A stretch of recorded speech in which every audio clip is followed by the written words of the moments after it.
Alrighty, hello everybody. I'd like to say welcome y'all back to a third episode of our Life Music Gustav Holst series. I am really looking forward to talking about this. I am Faolan Smith, a music education major, music enthusiast at Ball State University, and join my co-host. Hey, I'm Dr. Chris Kaatz. I'm the Assistant Director of Bands at Stephen F. Austin State University. Glad to have you all with us. So it is it's a belated 1 year anniversary episode, so we're looking forward to talk about this piece. So in terms of Holst's biography, we covered a lot of this pretty extensively in our previous installments of this series. So what we're going to do is we're just going to mention a couple highlights, have Dr. Case cover Holst's wind band works. So a couple brief highlights. He was involved with the folk music revival in England. This began around 1907, roughly. He was a teacher. He taught in St. Paul's Girls' School in Hammersmith, and he also lectured for 6 months at Harvard, United States, later in his life. He was friends with Ray Fun Williams, a pretty notable composer in the 20th century who wrote some pretty interesting orchestral works and even an important main work, which he analyzed recently. So I have Dr. Case talk about Holst's wind output. Yeah, so Holst is a really important composer to know for, I think, anybody studying Western art music, but especially if you're a band composer and you're kind of specializing in wind brass percussion music. Holst is credited with writing some of the first really quality pieces for our medium. There are some pieces, a handful of pieces that are for concert band that were written before Holst or around the time that Holst was writing, but the piece that we're going to talk about today, his second suite in F and his Hammersmith, which is a pretty large, meaty piece, were all kind of some of the first really quality pieces of literature that were written for the band medium as it more or less exists in present day. He also has some other pieces that have been arranged by various people. He has a Moorside Suite, which is a brass band piece. He has this piece, Fugue à la Gigue, which is a transcription of Bach's Gigue from Fugue in G minor, BWV 557, that is worth checking out. But I think the core band repertoire written by Holst to really check out are the first suite in E flat, the second suite in F, and then Hammersmith for those of you who are a little bit more adventurous, because that's a much meatier, much more complex piece than the first two suites. So we've covered the second suite in a previous podcast, and I encourage you to go check that one out. That'll give you kind of a flavor of what Holst's music is like. And it's similar to the first suite, but there are some notable differences that we'll discuss once we get into the composition. Yep. So part of the reason why we are going to replace the biography section with a military brand overview section, just to give a brief introduction as to what military bands were like back then. In Americas, we had Sousa, and I guess you can say E. Bagley are making their names pretty well known with their marches. Fillmore hadn't come out yet around this time. So we're talking about the military bands in the United States briefly. We're also going to talk about how they influenced the military bands over Britain and even the modern military bands. So I'm trying to talk about more about that. Yeah, so the function of military bands has kind of evolved over time. I mean, you think back to the Revolutionary War, or even hundreds, you can argue millennia before that, thousands of years before that. Musical instruments were used in warfare to kind of dictate movements of troops and retreating, attacking, certain formations, those sorts of things.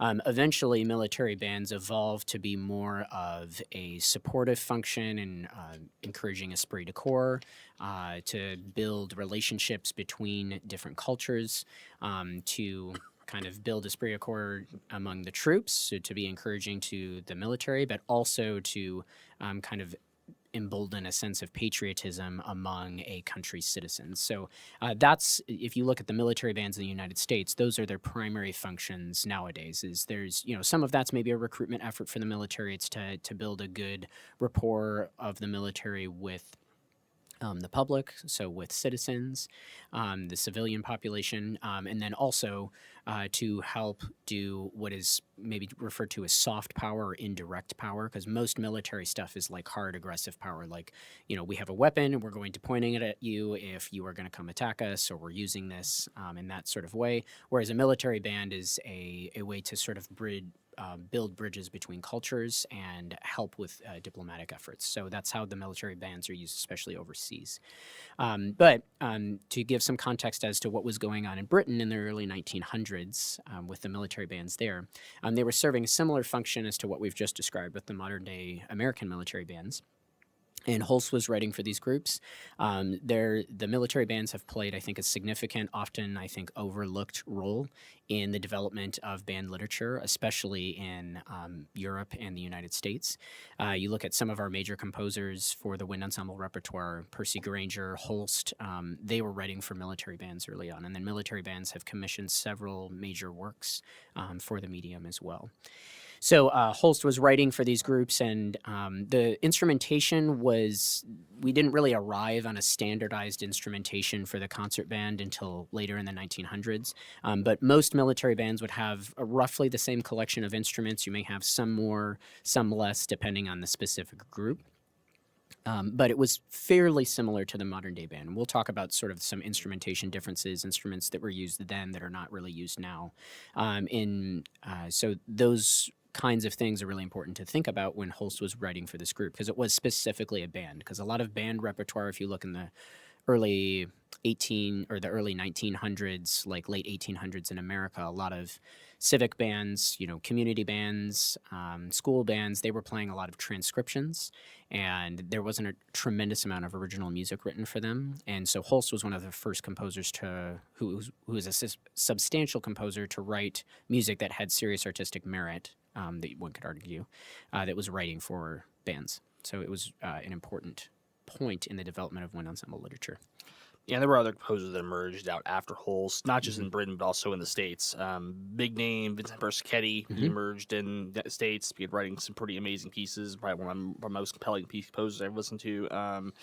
Also, there was other various composers in Britain. There was Malcolm Arnold. We'll talk about him in a future episode. Another one of his British pieces. composer. Yeah, so there was also Edmund Franco Goldman, pretty big conductor in the United States. The United States band tradition. So there are tons of names, that, not just Holst, but also the military bands influenced further on in the 20th century that may have led to the development of pieces and bands we know today. So definitely. So let's dive into this piece. Talk more about this composition review. Now, we talked about this some in our first Holst installment, but we're going to get more in depth with this episode. So have Dr. Kaatz talk more about this piece. Yeah, so to contrast the second piece, which we covered in our previous episode, the second suite in F was used English folk song suites as the generative material for the work. So all four of the movements were based on at least one English folk song, and the folk song was set pretty much as it had been transcribed or was traditionally sung. Whereas in the first suite, all of the music is originally composed. Now, I personally think that Holst was trying to evoke the idea of English folk song music. So if you explore kind of all these different compositional trends that were going on in the early 20th century, nationalism, so trying to have like a national musical identity and having that be representative of the character of a specific country was a big thing that was going on. And so I think Holst was kind of leaning into that idea of having music that was representative of the English tradition of writing music, at least in the Western art music canon. And so this piece, what's important to know, yes, that it's all originally composed, but it's also cyclical, meaning that there's a unifying element across all of the movements of the piece. Now, this piece is 10 minutes long in duration, and there's three separate, pretty highly contrasting movements, and they're meant to be played attacca. So that means that you go from one movement right into the next into the next without any pause in between. And so you create this really interesting journey musically with the whole piece, because you get these three contrasting movements, but there's this cyclical element that unifies all three of the movements together. And the first three pitches that you hear in the Chaconne theme that opens the first movement, all of the other major themes in the piece start with that interval pattern.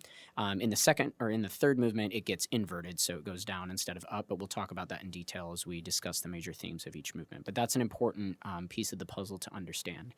And I think of the three English folk song, or the three English suites that we have from this period of time, so two by Holst and one by his friend Ralph Vaughan Williams, his folk song suite. I think that the first suite is by far the best of the three, and I think it's the most substantially well constructed. Yeah, I mean, I'm gonna say this is one of my favorite pieces written in the medium. I'm a huge fan of Gustav Holst. So I was thinking 20th century classical music. I was big into the planets, a few other pieces. I'm gonna say this as someone who has a music library. I'd say a score for this piece probably a good thing to have in a a basic wind music library, and it's a good piece for studying. It's a good piece for young conductors to start learning. It's one of my favorite pieces. I said there's a lot of excerpts in here. We'll talk about some of those excerpts, even for euphonium as we get further on this podcast. So Yeah. it's a great piece. And it's for somebody who's really getting into score studying, studying wind ensemble literature. Like this is a really great entry level piece because I think it's straightforward enough. It's not overly complex in its construction, that it's straightforward enough that a young conductor could really get a lot out of this piece and understand what's going on. But I think artistically it's deep enough to where even a really seasoned veteran of the studying the literature would find some value and be able to unearth some really wonderful musical gems inside of the piece. And I think it's a really important piece in the development of the literature because this piece, along with Granger's Lincolnshire Posy, were two of the pieces that were often introduced to composers in the mid 20th century when CBDNA and other notable wind band conductors were trying to commission major living composers at the time to write more serious artistic music for the wind ensemble. This piece, along with Lincolnshire Posy, were often held up as examples of what a band can do. So I think this is arguably one of, if not the most studied piece in the repertoire. Yeah. So in terms of this piece's composition, it does have a really unique composition story. So. Yeah, so it's kind of interesting. This piece was composed in 1909, but the first confirmed performance of the piece didn't occur until 1920. So it's not entirely sure why that was the case. There's sort of like this weird 11-year period after it was composed where I guess supposedly sat on a shelf somewhere and Holst was waiting for an opportunity to have it played. It's somewhat unclear as to if Holst was commissioned by a military band to write this piece, or if he just decided to write it, or what the genesis behind the piece was, why he decided to write it. But it wasn't performed until 1920, and then the following year, the first published copy came out. And so that was the first published set of parts, and it came with a piano conductor scores. So for those of you who are new to the idea of score study, there are kind of two flavors of scores. You can have a condensed piano conductor score, which is usually 3 or 4 lines, and then it will have notations about, okay, this line at this time is being played by saxophones and clarinets, and this line is being played by the low brass and bassoon and bass clarinet, or something like that. And then you have a full score where every single part that is in the piece is written into the score, and that's what most people think of when they think of a score of music is a full score. But it wasn't until 1948 that the first published version of this piece came out with a full score. And that was written for what was at the time sort of a standard instrumentation for a British military band. And there were several instruments in there that we don't really use anymore. For example, D-flat piccolo was one of the instruments that was used. That's not really used in the modern day anymore. And so that set of parts existed for a while, and then in 1984, a guy named Colin Matthews published a critical edition. And so he looked at the manuscript, he looked at the 1921 set of parts, he looked at the 1948 set of parts and the score, and he cleaned all of that up, tried to reconcile, okay, what was Holst's original intent, and then, let's look at these new published pieces. Are there any errata? Let's address that. And so he did a lot of work on that, some of that in conjunction with notable wind band conductor Frederick Fennell, who is the founder of the Eastman Wind Ensemble, to kind of clean up that version and create a really robust critical edition in 1984. And that's pretty much the edition that everybody uses in the modern day. Yeah, I probably should mention Frederick Fennell did write his own edition of that piece. There are a couple orchestral transcriptions that work. One was made by Gordon Jacob, pretty big name after Holst, Fun Williams. There's also one made by an American college professor. And I remember once I was talking with R. Mark Rogers, pretty big name. Mm-hmm. He edited a lot of pieces for Percy Granger once. And he actually once told me, we were talking about Who Says Music for Prague 1968, which is actually being played here at SFA by the Top Concert Band. His exact words were, there are orchestral transcriptions and there's wind band transcriptions. They can be very similar. They can be very different. This is a 30-minute conversation. I remember pretty in-depth. This is amazing talk with a big legend back then who knew Frederick Fennell and other various names. That was amazing. Mm-hmm. Yeah. So just a couple notes on the instrumentation. If you look at this in the foreword of the score, Colin Matthews talks about sort of his process, a little bit of his process of how he compared all of the different versions and that sort of thing to arrive at the edition that he has. And he even has a list. So this is a very well studied score for me. It's so well studied that the first page has fallen off. But, if you, this is a little hard to see on the camera, but, he has a list right here of the manuscript instruments, and then he has a list right here of the full score. Or the 1948 score, and then you'll see the list in the current score, the 1984 version of the score that has all of the instruments that you would use. And it's worth noting that in the manuscript, there's a lot, so Holst's original hand, right? That there's a lot of instruments listed as ad lib, so optional instruments. And so that was part of what Colin Matthews tried to solve in his 1984 edition, was to figure out what was ad lib and just try to have a more standardized instrumentation. Go ahead, I'll hold up mine on my end so y'all can take a look at it. Yeah. So y'all can see here. It's a little easier to see here on the camera. So you can see here, it's a little hard to see. So you can see there's a bunch of instruments, and not going to be the easiest to see in here. You have my little stamp on the right side. Every piece of my library has a stamp in it. So, but you can see there's the one of the editions here, and there's 1948 edition on one side. You all can see the instrumentation that happens. You can see the ad lib parts. So you can see there's a lot of differences happen through the course of 60 years almost. This work, so I think it's definitely a thing. Definitely have conductors look at. Yeah, one oddity that we don't really see a whole lot that's worth noting is in the clarinet parts. It does require 2 E-flat clarinets, or you're going to have, because in the second movement the part is divisi, so you do have to kind of reconcile that if you don't have 2 E-flat clarinet players available, or if you don't trust your E-flat clarinet players to be able to play the piece adeptly. And then there's also a solo B-flat clarinet, and then a first and second and third B-flat clarinet part. So the solo B-flat clarinet part is a separate part from first part.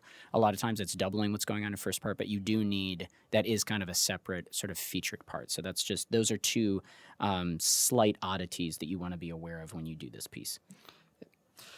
Yeah, so that's a big piece. A lot of things have changed since then. So let's go ahead and dive into the first movement of this piece, probably one of the most famous pieces written in the repertoire. And this is one of my favorite movements of this piece. And we talked about this briefly during our first installment of this series, and now we're actually go way more in depth with this movement than we did back then. So let's have to talk about this movement. Yeah, so the title of the movement is Chaconne, and that refers to a specific genre it's a specific type of composition. It's sort of a subgenre of theme and variations. So what you get with a chaconne is you get a ground bass theme. So you get this repeating bass line idea that happens over and over again throughout the piece. And then you do variations either on that ground bass theme, or you add material on top of it, or some combination of both. And Holst mostly favors doing variations on top of it in the first half of the piece, and then he starts to mess with the presentation of the theme during the second half of the movement.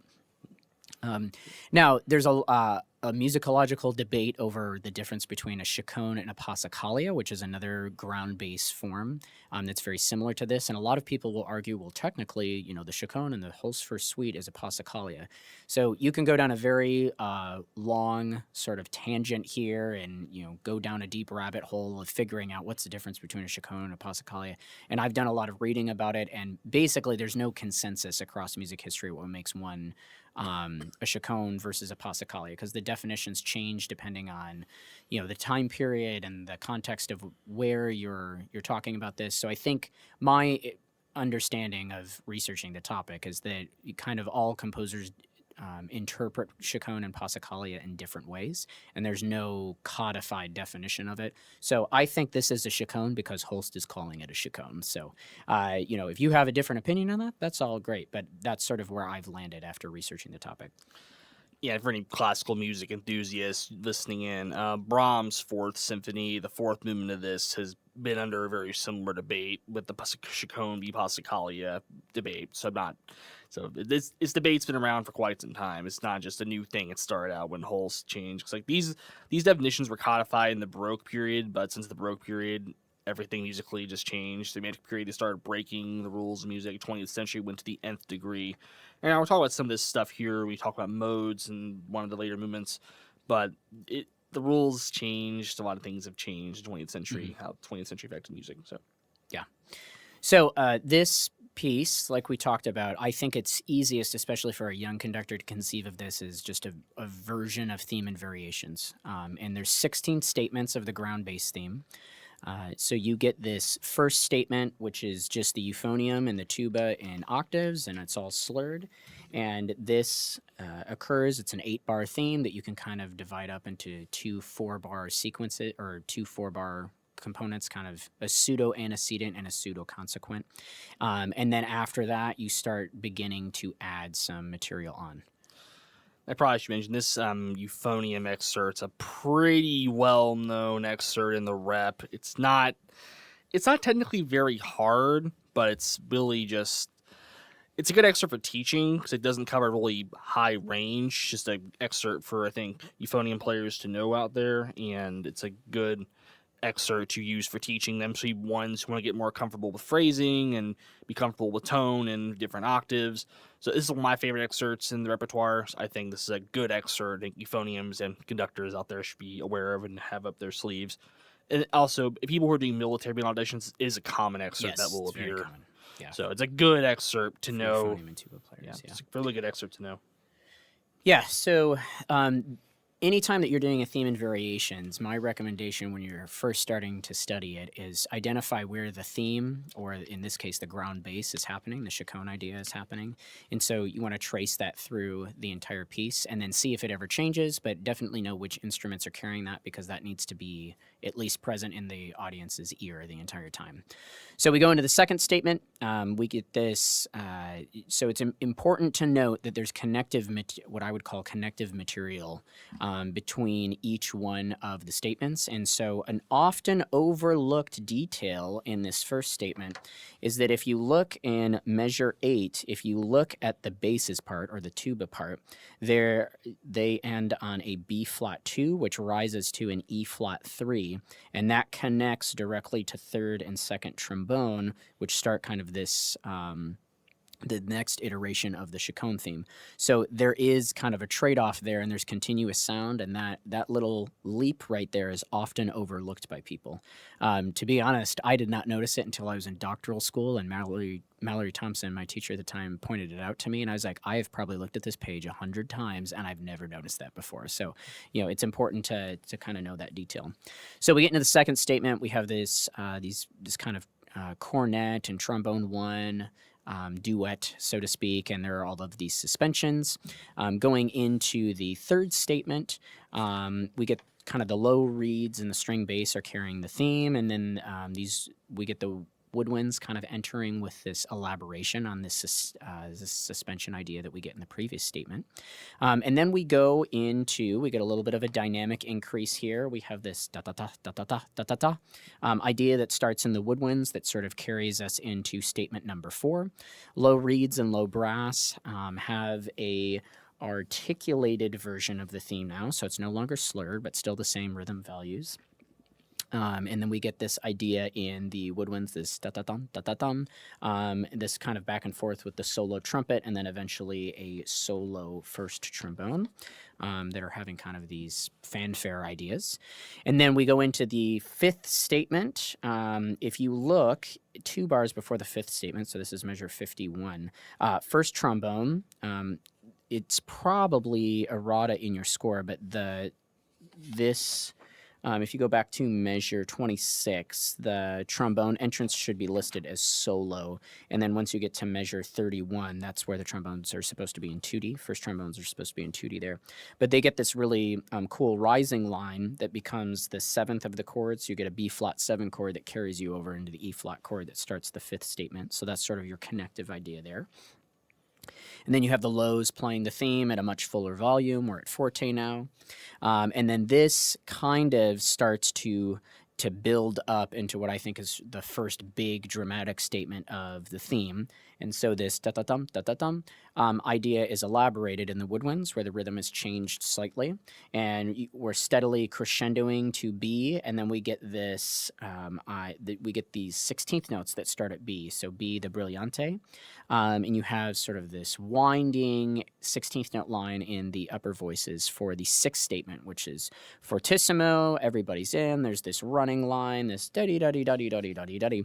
And then there's the first significant change to the presentation of the theme. The theme is now played on eighth notes followed by rest for the duration of the theme. So instead of da, da, da, da, we get dum, dum, dum, dum. So that's really important to be aware of. Big cymbal crash on the downbeat there that kind of reinforces we're in a new thematic area.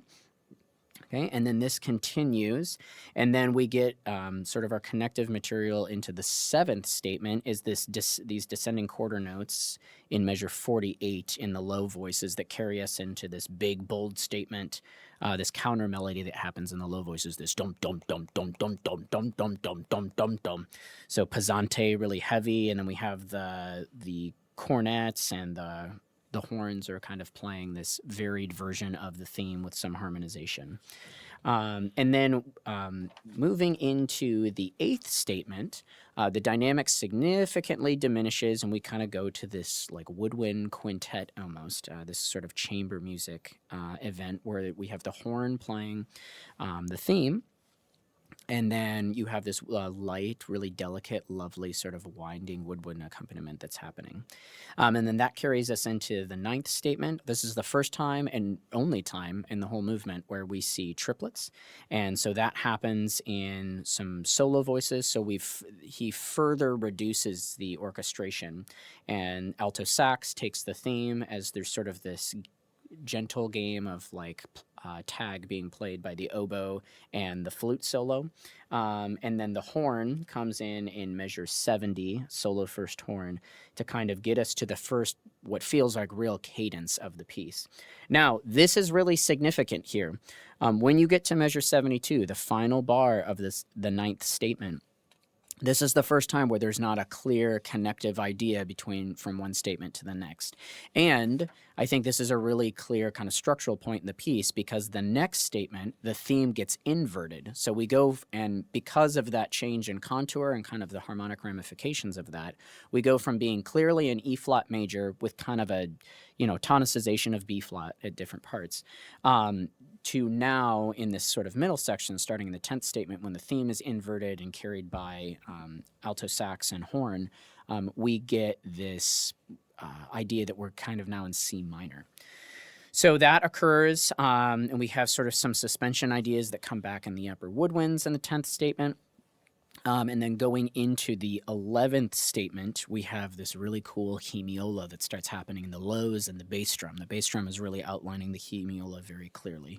And the euphonium is carrying the theme along with the cornets. And so then we go into the 12th statement, and the trombones get the theme, but now the theme has been transposed up, so we're in G Phrygian is sort of what we're tonicizing here as opposed to C minor. So the theme gets flipped back over, so it's no longer inverted, but it's not starting on the correct pitch. So we're more in Phrygian than we are in minor. Yeah, Phrygian's a mode. It's pretty common in the 20th century to see modes. It's definitely a big thing to know back then. It's a mode. We'll get more into that in the second movement. Hold on. So yeah, Phrygian mode. There are other modes. Talk about Dorian in the second movement. So back to your analysis. Great. And so then we go into the 13th statement, and we get this pedal B flat and these descending quarter notes. Cornet and solo euphonium get the theme. The theme is back in its original setting now, and we're back in E flat major, but we have this big B flat pedal that's kind of pushing us towards the big conclusion of the movement.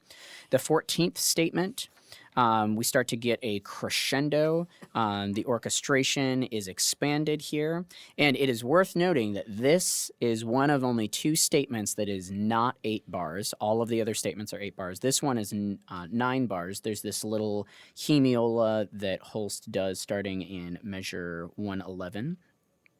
Some little details that I would like to point out with the 13th and the 14th statement.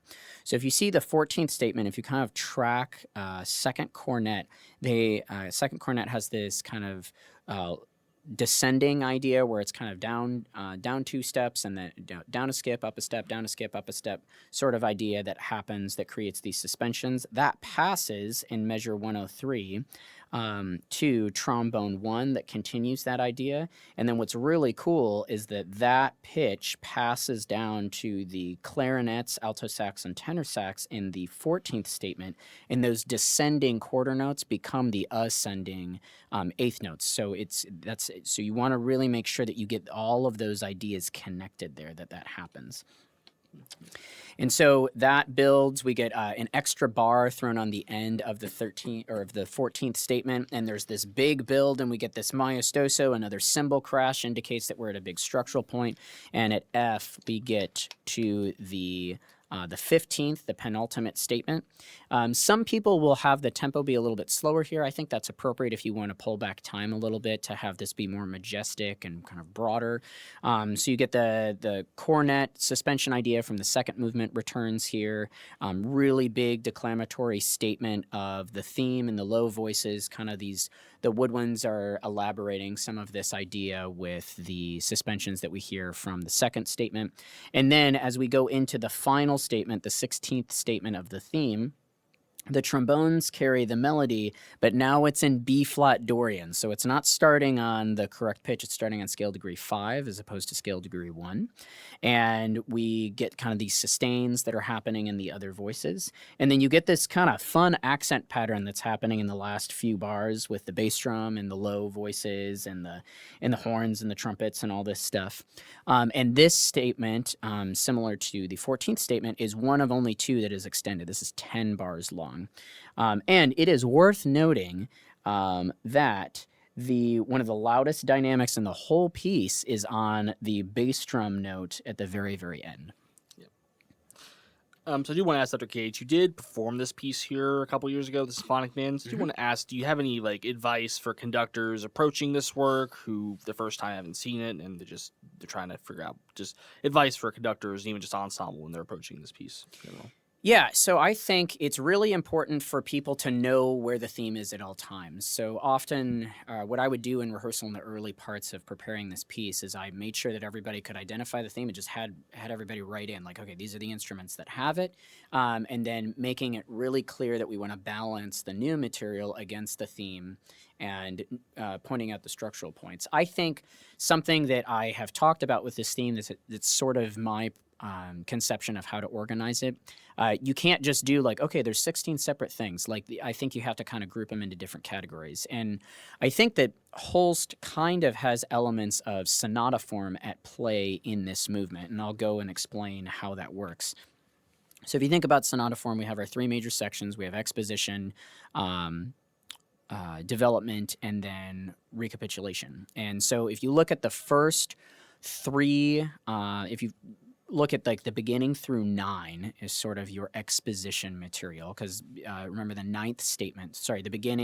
first 9 statements, if you look at those as the exposition, you can kind of break that down as the first 3 statements are sort of your FTA, your first tonal or thematic area. We get into rehearsal A, and this is where we get the da-da-ding, da-da-ding, da-da-ding in the woodwinds. This is sort of your transition into your next statement. So the 4th and 5th statements sort of serve as that transition. And then once we get to rehearsal letter B, where we have the running 16th notes, the brillante, the theme has been changed for the first time. This serves as kind of your second thematic area. Now, typically in a sonata form, your first thematic area and your second thematic area, the character is going to contrast. So usually one is more introspective and calmer, and one is usually bigger and more boisterous. And that's what you get here. And so that, I would argue, you can kind of label the 6th and 7th statements as your STA, and then most sonata forms in their exposition end with a closing section. And so you can, starting at rehearsal C, statements 8 and 9, I would say we get a character change again, where we go back to kind of this chamber ensemble setting. It's much softer, it's more delicate. You could kind of argue that that's your closing section. And then the end of the 9th statement, there's a really clear, I think, cadence there, and there's kind of a break in the action and everything sort of pauses for a minute. Now, you can add a pause there if you want or not, but I think the music kind of pauses for itself, so I don't think you need to do a lot. You can maybe do a lift, like a breath lift, to go into the next statement. Then I would argue that 10, 11, and 12, statements 10, 11, and 12, where the theme gets inverted and kind of messed around with, and it's sort of tonally ambiguous, this is our development section. So we're in C minor, we're exploring G Phrygian in the 12th statement, and then once we get to statement 13, this serves as kind of our retransition, because a key aspect of retransitions in a development section of a sonata form is that you're driving to 5, and that you usually get a pedal 5 chord at some point there. And we get a pedal B flat through the 13th and 14th statements, and they build until boom, at rehearsal letter F, we get to what I would say is the pseudo recapitulation. So the theme comes back, it's big and boisterous, it's really declamatory, and then you could make the argument that statement 16 is sort of this coda, so there's a slight tonal shift with the theme being presented in a different mode, and it being extended, and you get all of these hits with the bass drum and all of that. So I think that's sort of how you could conceive of this. That's another way to think about doing this movement. Yeah, it's a great movement. I think it's one of the best movements written for the ensemble and the Dutch ensemble, also for the wind band medium in general. And so it's going on to the movement 2. It's the Intermezzo. Now, we've talked about Intermezzo in our Ray Williams podcast briefly. Well, we did. It was a pretty in-depth dive. Now, that's more of a true Intermezzo. This is a different type of Intermezzo. Now, there are lyrical aspects to this one, too, but we're going to dive more in depth with that. Yeah, so in Intermezzo, the term kind of comes from opera, where you would have these little scenes that would be between larger scenes, and it was just kind of like a playful, sort of upbeat, transitional period of the piece. And this is just sort of playful in character. It's a relatively short movement, but I think that playfulness is really important to be aware of with the character of this movement. Now, this movement starts in C minor. It's kind of crafted in ternary form. You know, and typically with ternary form, we get ABA, or maybe we get the less common like ABC. What Holst does with this that's really cool is he has this A theme and then a really contrasting B section, and then what he does at the end is he takes the A and the B themes and layers them on top of each other. So this is kind of it's a 3-part form, so it's ternary, but it's A, B, A, and B is how I would sort of label it. So the movement begins. We have our A section here, where we have this ostinato that's happening. If you look in the E-flat clarinet part, it's divisi. So that's, your key to know that you either have to have first clarinet double second E-flat clarinet, or you have to make sure that you have two E-flat clarinet players to cover the parts. And then we get this really fun theme in the oboe and the first cornet. And if you look here, the first concert pitches, the first 3 pitches, are E-flat, F, C. Those are the opening 3 pitches of the Chaconne theme. And Holst, I think this was obviously intentional, because he puts accents over that, and he also has the tambourine outlining that part of the theme. So it's very clear that this was his intention. So we get this dun dun dun dee dum dun dee dum dun da. So this theme goes along for a little while. We get sort of some really fun percussion colors in the first statement of this theme, particularly at measure 19, where the tambourine comes in, ting, ting, ting, ting, ting, ting, ting, in the background, some of these kind of brilliant metallic kind of sparkly colors happening. And then at A, we get this sort of transitional idea, and I think this is all really just sort of developmental motives that get us all the way over to letter B. Please be aware, conductors that are studying this for the first time, if you look in measure 42 on the and of 2, there's a big cymbal crash that's fortissimo. I think starting at A, all of this is building to that big cymbal crash. You got to make sure that I think you, as a conductor, almost have to cue that cymbal crash so that the ensemble knows that you know it's there, but it also will help the audience kind of draw their attention to the cymbal crash, because I think we got to think about that as conductors, that we're also highlighting certain aspects of the music and the way that we move, drawing the audience's attention as to what we're trying to get them to listen to. So letter B, we get another statement of this, the opening theme. Dun, dun, dun, dun, dee, dee, dun, dun, dun. Same instruments as before, oboe and muted solo cornet. But we now have this fun sort of descending idea in the lows. Dum, dum, dum, dum. And so this kind of quirky idea is set in a little bit different spot every time that we do this. And so you want to make sure that you're bringing that idea out and creating a line as you descend through that.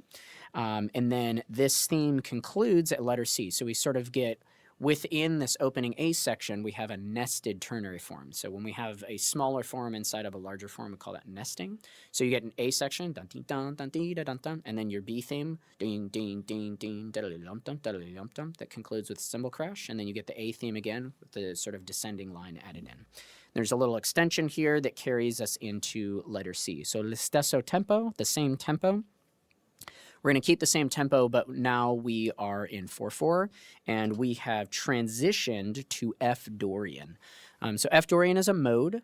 I kind of, the way that we build modes is you just take the major scale, and if you keep the same pitch collection, but you change what the tonic of the key is, that will give you your mode. So your first mode is called Ionian or major, and then if you build a major scale, but you base everything on the second scale degree, that's called Dorian. So in my conception, there's kind of, there's 3 minor modes, 3 major modes, and then the like obscure modes. So I would say that your classical major mode is Ionian. Your classical minor mode is Aeolian, which is also called natural minor.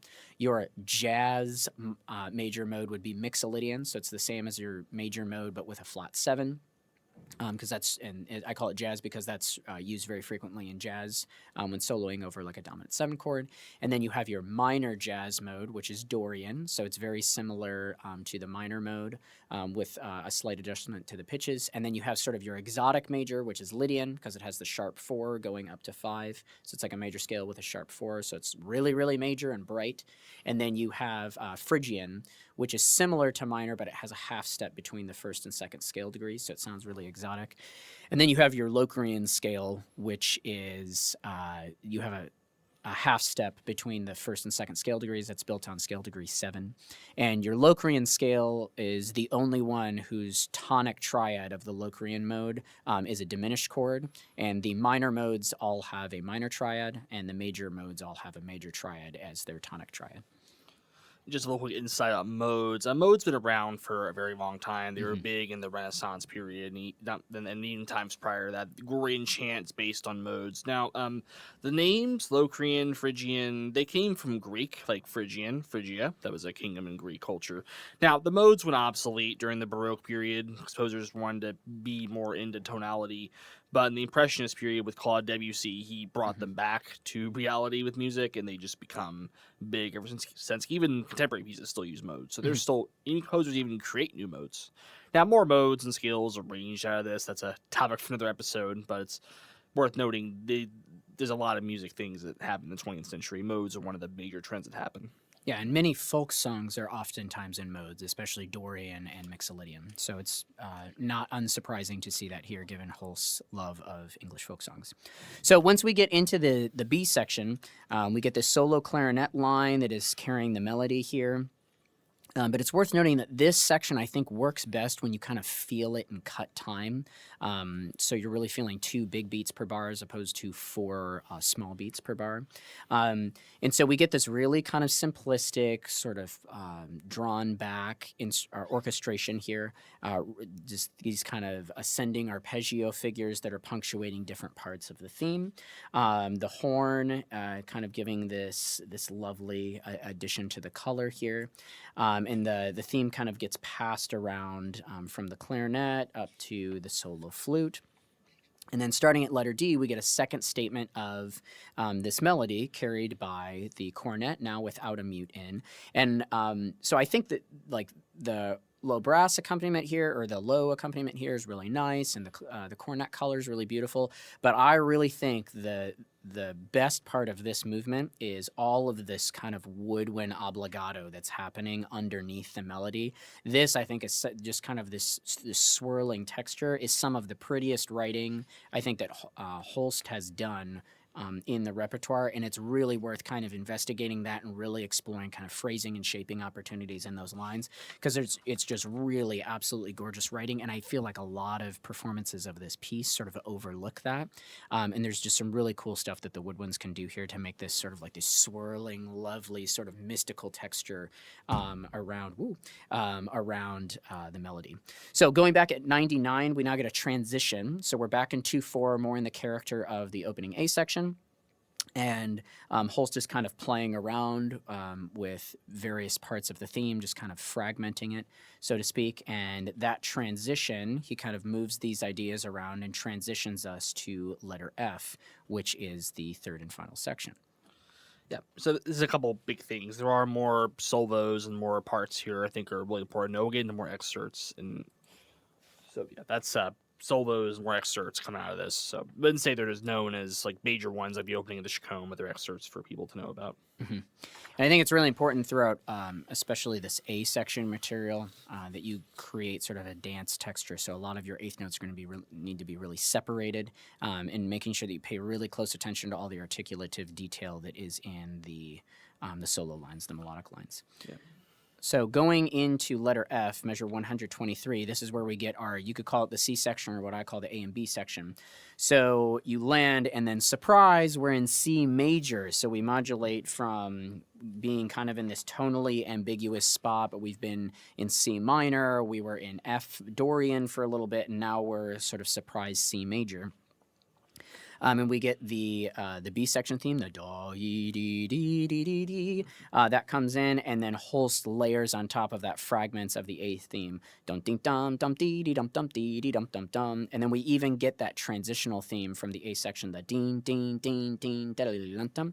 And all of these are just sort of layered on top of each other. And I think a key thing here when you're rehearsing this and preparing it for performance is making sure that everybody understands when their material comes in, where it's coming from. So it's coming from the A section, the first theme, or the second theme, or the B section, and then getting all of those things to work together so that you can hear all three of those ideas equally to make sure that there's sort of this combination of themes happening.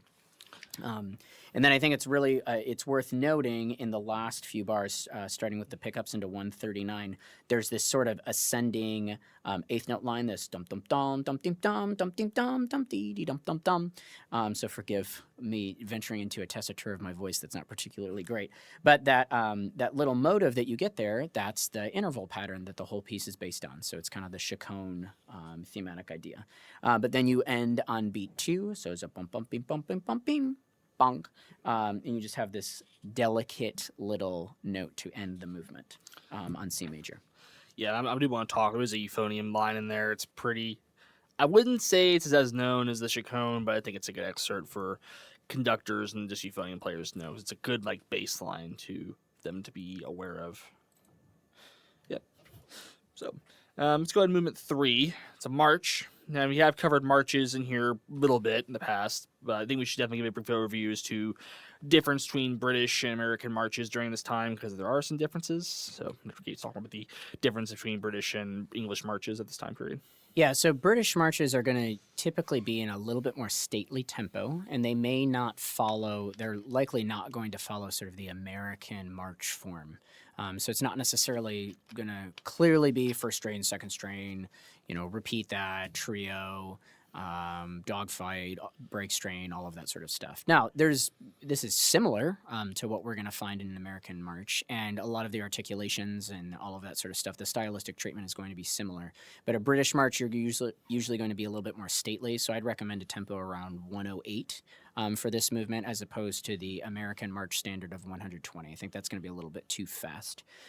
So when we get to the second movement, the third movement here, you'll see that the first notes in the trumpets and the cornets, and then followed by the low brass, it's the interval pattern of the 3 notes that open the Chaconne theme and that start all of the themes in the second movement, but the interval pattern is inverted. So instead of dum dum dum, we get dum dum dum.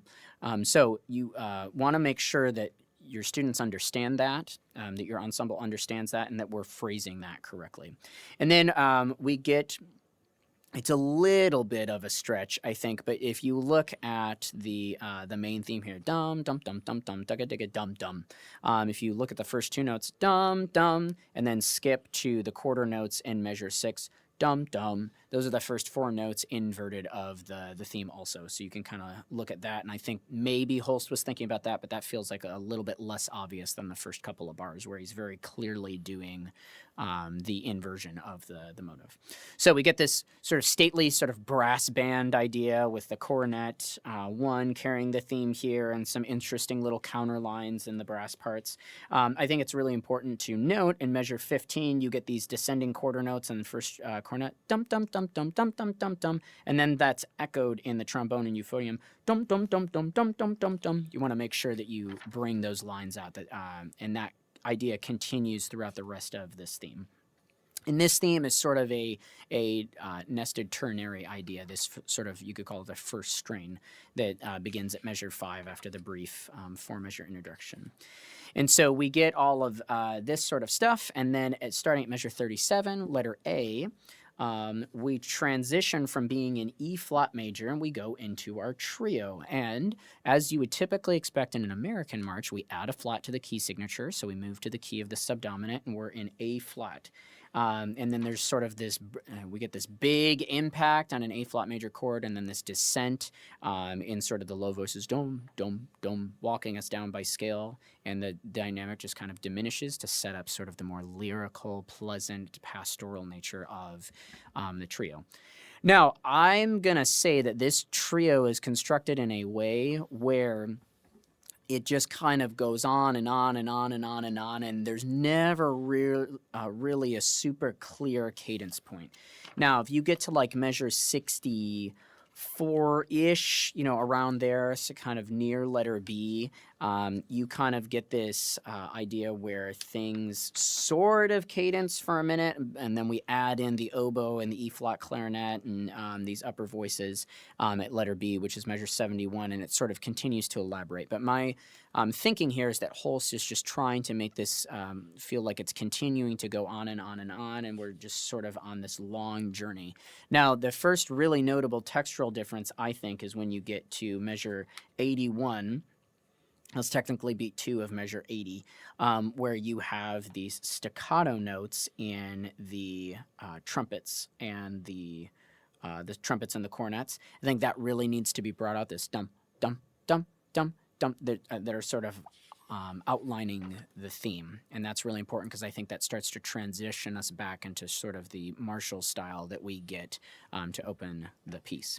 So at measure 89, we go back to sort of that first strain material. So if you wanted to use marchy terms here, you could call this a transition or maybe even a second strain, sort of. But we get this transitional idea where we have the theme from the first strain, dum dum dum dum dum digga digga dum dum, and instead of it being a brass band, it's now a woodwind band, if that were a thing. So it's very similar sort of ideas, but it's now in the woodwinds with just very, very sparse accompaniment from the horns. Be on the lookout in measure 95 and 96. Your horns have dum dum dum. That should sound familiar to you because it's the cyclical motive that goes across the whole piece. So that idea has to be brought out, and Holst clearly wants it to be brought out because he has it at mezzo forte. It's only in the horns, the only brass instruments that are playing, while the woodwinds are playing, and then there's an accent on it, and then it diminishes, and so that sort of call gets brought up multiple times as we get towards the end of the piece. So we get to letter C, and we get a kind of a new idea from the trumpets, ding, da ding, ding, ding, da ding, ding, ding, ding, ding, ding. So this is sort of the B section of the opening first strain. And then sprinkled throughout this, if you look in the euphonium, you'll see these dum-dum-dums. The cyclical theme is brought out again. And then this continues until we get to measure 109. So we get a key change here. We start to be transitional. So we're back in E flat, although we're not really feeling like we're in E flat because we're landing on a G major chord here. But we're starting to transition back to our home key. And this is a little bit more declamatory of a statement. And then there's a descending, this dum dum dum dum dum dum dum. Idea happens in measure 111 that is similar to the opening idea in the first couple bars in the introduction. And then all of this sort of revs up, and then we get to D, And at D, Holst takes a similar compositional approach to what he did in the second movement, where he combines material from the first half of the movement and the middle part of the movement, so the first strain and the trio, and he layers those on top of each other. And then this continues to sort of spin out with these two themes being on top of each other. It's really big and boisterous. Timpani is getting very active in all of this until we get to measure 162, where we get this meno mosso, so less motion. And we get sort of this really big kind of majestic gesture that happens for a minute that sort of disrupts all of this frenetic energy that's built by the two themes being played really boisterously. And I think it's appropriate here, if you stretch a little bit at measure 167 and 68 as you go into the piumo, so more motion to take you to the end. And then once we land there, we kind of have this exciting coda that takes us to the end of the piece. So like this ding, ding, ding, ding, ding, ding, ding, dum, dum, dum, dum, dum, dum, dum, da. All of this stuff that's happening. And then it's worth noting, in 174, you get this really interesting trombone line that's very similar in construction to the thematic motive, but not exactly the same.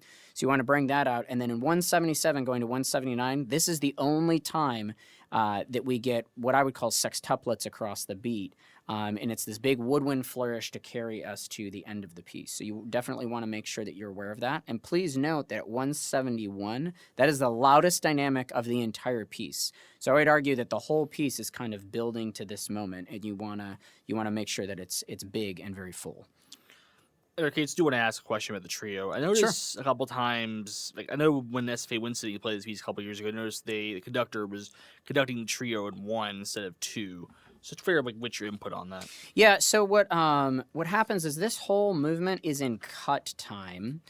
So you're going to feel the half note as the primary pulse.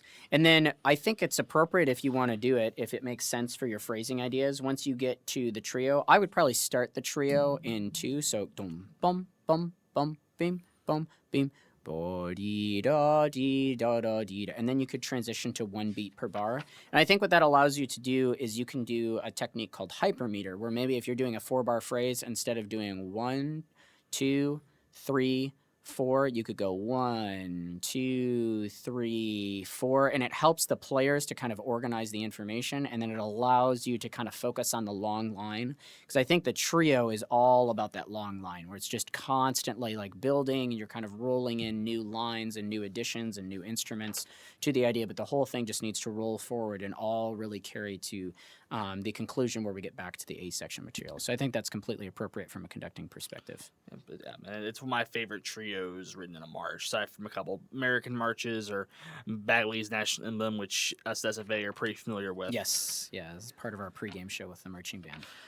So let's look at some other pieces that definitely tie into this. Now, there are a ton of pieces. There's too many mentioned this one episode, so let's definitely mention a few of the notable ones we found. Before we jump in, I do want to point out something that this was an idea that was introduced to me by Cormac Cannon. He was the assistant director of bands at Michigan State during my last half of my undergrad, but he's now the director of bands at University of South Carolina. And him and I were talking about this piece at one point, and he was saying, now, if you look at the Chaconne theme, why did Holst construct it the way he did? Why does he end it on B flat? Because it goes da dee da dee da da dee da da dee da dee da, and he could have just gone right down to the tonic da, and that would have been a really satisfying conclusion to a melody. But instead, he goes up to sol da da, and so the entire Chaconne theme kind of feels like it's always ending on 5 and always leading into the next thing to help it carry forward. And then if you look at the last note of the first movement, if you look at that final chord, there's a B flat in the top of the chord, and it's a really highly voiced E flat major chord. So your ear almost hears the B flat really prominently and almost hears it as like a B flat major chord. And then the downbeat of the second movement is C minor. So one could maybe argue that the entire first movement is setting up a giant deceptive cadence to go into the second movement. And then the second movement is all in minor, and then it transitions to C major at the very end. And so we're kind of, we have E flat, and then if you think about this, we're in E flat major for the first part of the piece, and then we go to F minor, E flat major for the first movement. Then we go to F minor in the middle of the second movement, and then we go to C major at the end of the second movement. E flat, F, C. Those are the three pitches of the opening Chaconne theme, the kind of cyclical motive. So that's sort of an interesting. I don't know if that was intentional by Holst, if that was in the forefront of his mind, if that's just kind of a happy accident. And then the the Intermezzo ends in C major, and then we go back to E flat major, and we end on a very satisfying E flat major at the end after venturing around different keys. So I think there's sort of this whole the sort of tonal areas of the movements need to be taken into consideration because the whole piece is designed to be played without pause. So it's really important to kind of understand sort of the navigation of that and kind of look at the entire piece as a whole across all three movements.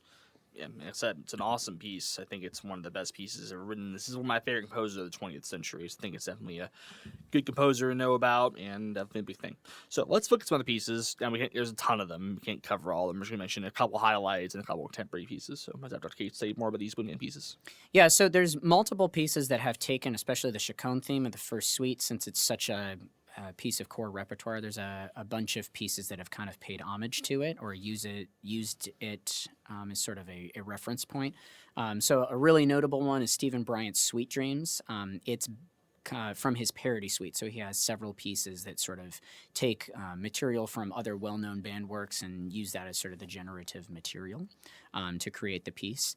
And it's this kind of fantasy variation on elements of the second movement.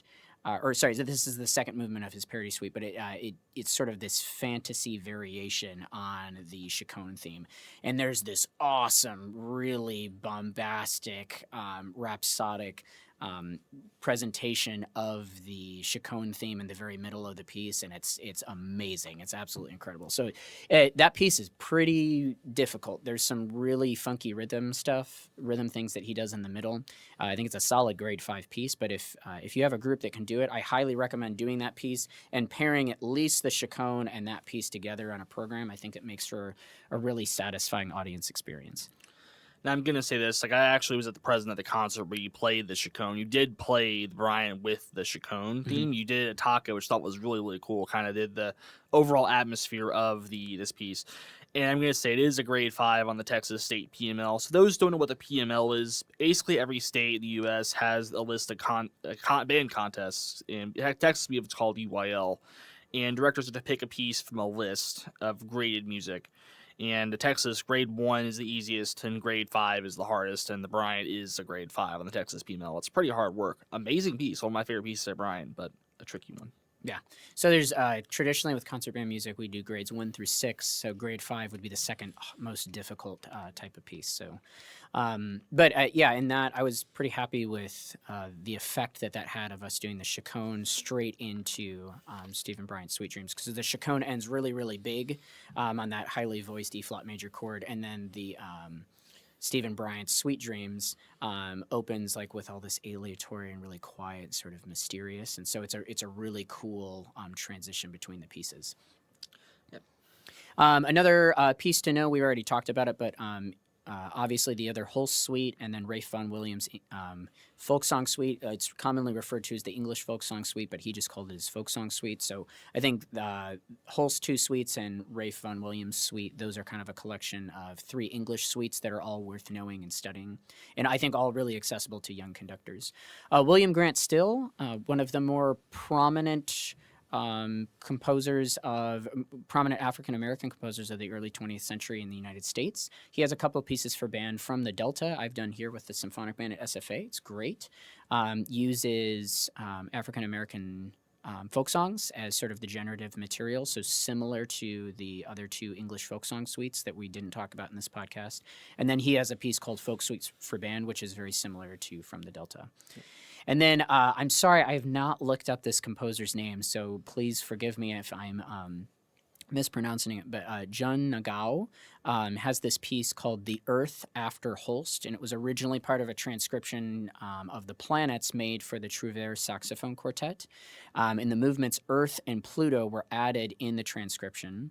Holst did not write a movement for Pluto in the planets as he began dealing with his health conditions that led to his unfortunate death. He was pretty unhealthy most of his life. He had a lot of physical ailments, and so he did not write the Pluto movement because failing health in his elder years prevented him from doing that.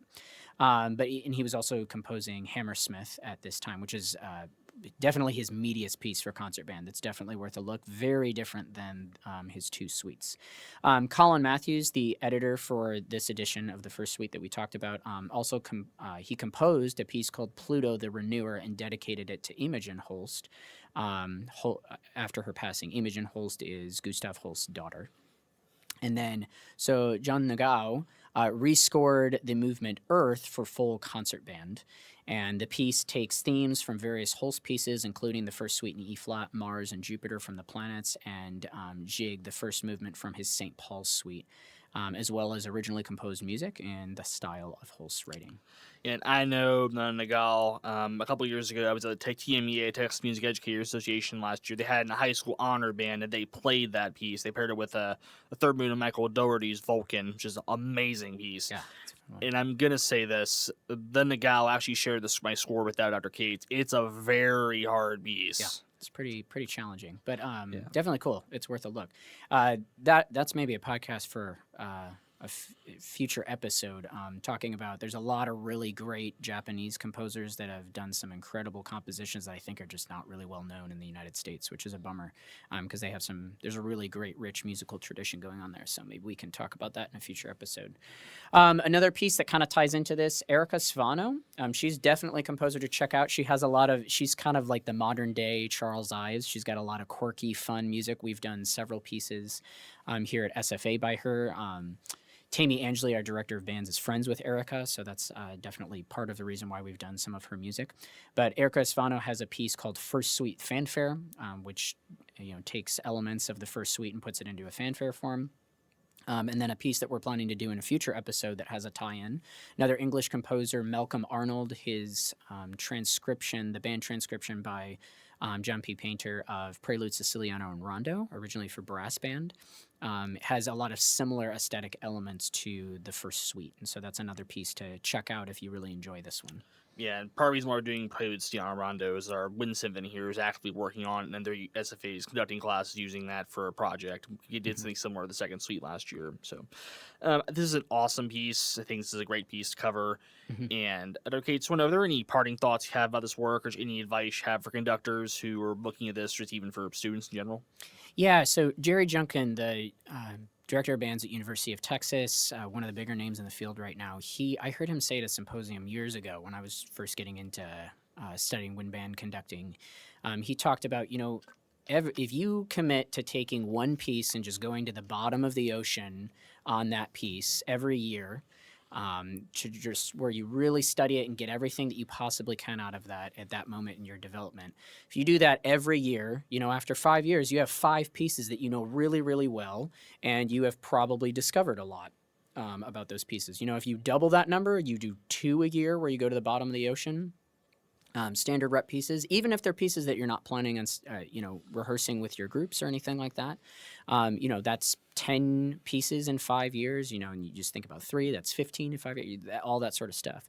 But I think this is, if somebody's looking to do that, to like really sink their teeth in and really study a score, I think this is, if you're a wind band conductor, this is probably, I would say, the best first piece to come in and study, because it's accessible. There's a lot of really good stuff. It's very diverse. It has a lot of elements that are really important for you to figure out.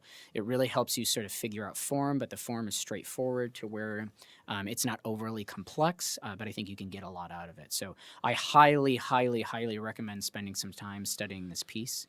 And really sinking your teeth into it, because I think it will, I think it will pay a lot of dividends for you down the road. And also, this piece, more than almost any other piece, maybe Lincolnshire Posy being the only other one, I think has had a profound influence on the development of wind repertoire that came after it. So you look at a lot of wind ensemble literature is based on folk songs, and I think that's not coincidental, given that a lot of our early masterworks are based on folk songs. So I think it's a really great piece, and recommend that everybody study it at some point in their career, ideally earlier in their career than later. Yeah, like I said, it's one of my favorite pieces in the rep. I think that, now I should mention, Holst did write a piece called the Japanese Suite, which is, now this is an orchestral work. It's not a wind band work. Well, there is a wind transcription made by John Boyd, and that piece is based on Japanese folk songs, and he even found some original material. It's written right for the plants. Highly suggest you all go check that work out too. So Yeah, I think this is a work that you should do with if you have a band that can do even just one of the movements, do it with them. You don't necessarily have to do it on your contest or your evaluation or festival or whatever, the thing that happens in the spring traditionally where you go and you get evaluated. I probably wouldn't actually recommend it for that, because this piece, people can get really opinionated on this piece, and so I think it's better to feature on like a spring concert or a fall concert or something like that. Just to avoid any oddities with how a judge might interpret this piece and be like, oh, well, you did not take the Chaconne at the exact tempo that I think it must. People get their turtlenecks get really high on them with this piece, because a lot of people have very strong opinions about it. But I think if your group can handle even just one of the movements, it's absolutely worth doing, because it's a great gem in the repertoire, and it's accessible to a lot of ensembles. So highly recommend you do it as soon as you possibly can. And just to add on to something you were saying about judging, I know an ensemble who was playing an adaptation of a John Mackey piece. It was one of the adaptations he wrote, called a piece called "Until the Scars." And I remember I knew someone in the ensemble, and then she told me when he went to judging, the judges seemed particularly biased towards that work, because they were used to more traditional works being played instead of more contemporary works being played. So that's just something I should definitely mention, just for people to mention. Now, like Frank DeKelly, Vesuvius, we'll cover that in probably a future episode. That piece is like big additional works, but it has temporary features. So I just mentioned that as well. Yeah. So do the Holst First Suite, study it, give it to your band, let them experience it. It's a great piece of music. Check it out. And I apologize for the technical problems with the cameras. I'll get that fixed for next time. So, and hopefully it doesn't discourage your viewing. This is a good episode. So, see you guys next time. Talk about Malcolm Arnold's Preludes, Siciliano, and Rondo.